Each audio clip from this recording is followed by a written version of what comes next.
നമസ്കാരം, എൻ്റെ പേര് ഐശ്വര്യ ക്രിസ്റ്റഫർ. ഹെഡ്ജിൻ്റെ മാർക്കറ്റ് ടോക്കിലേക്ക് സ്വാഗതം. ഈ ബാങ്ക് ഓഹരി വിദേശികൾ വിൽക്കുന്നു, ഇന്ത്യക്കാർ വാങ്ങുന്നു. ജനുവരി മാർച്ച് ത്രൈമാസത്തിൽ വിദേശ നിക്ഷേപക സ്ഥാപനങ്ങൾ HDFC ബാങ്കിന്റെ ഓഹരികൾ വിറ്റപ്പോൾ മ്യൂച്വൽ ഫണ്ടുകളും ചില്ലറ നിക്ഷേപകരും താഴ്ന്ന വിലയിൽ വാങ്ങാനുള്ള അവസരമായി വിൽപ്പനാ സമ്മർദ്ദത്തെ ഉപയോഗിക്കുകയാണ് ചെയ്തത്. ജനുവരി മാർച്ച് ത്രൈമാസത്തിൽ HDFC ബാങ്കിന്റെ 29 കോടി ഓഹരികളാണ് വിദേശ നിക്ഷേപക സ്ഥാപനങ്ങൾ വിറ്റത്.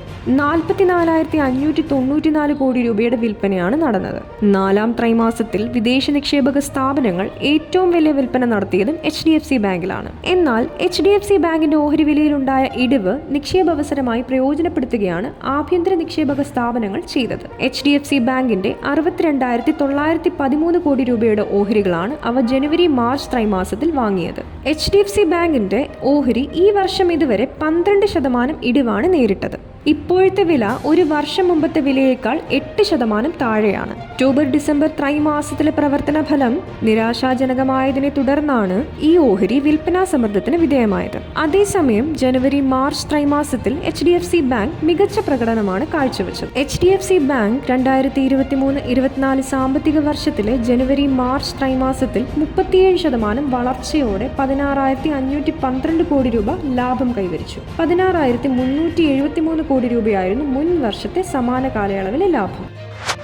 റെക്കോർഡിട്ടതിനു ശേഷം ചാഞ്ചാട്ടം. ഓഹരി സൂചികകളായ സെൻസെക്സും നിഫ്റ്റിയും ഇന്ന് പുതിയ ഉയരങ്ങളിലെത്തി. സെൻസെക്സ് 76,000 പോയിന്റ് മറികടന്നപ്പോൾ നിഫ്റ്റി ആദ്യമായി 23,100 പോയിന്റ് മുകളിലേക്ക് ഉയർന്നു.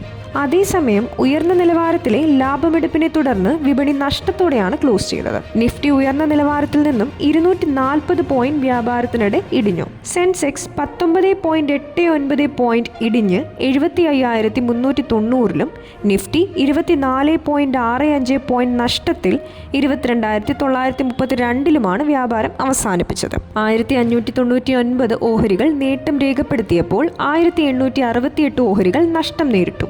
116 ഓഹരികളുടെ വിലയിൽ മാറ്റമില്ല.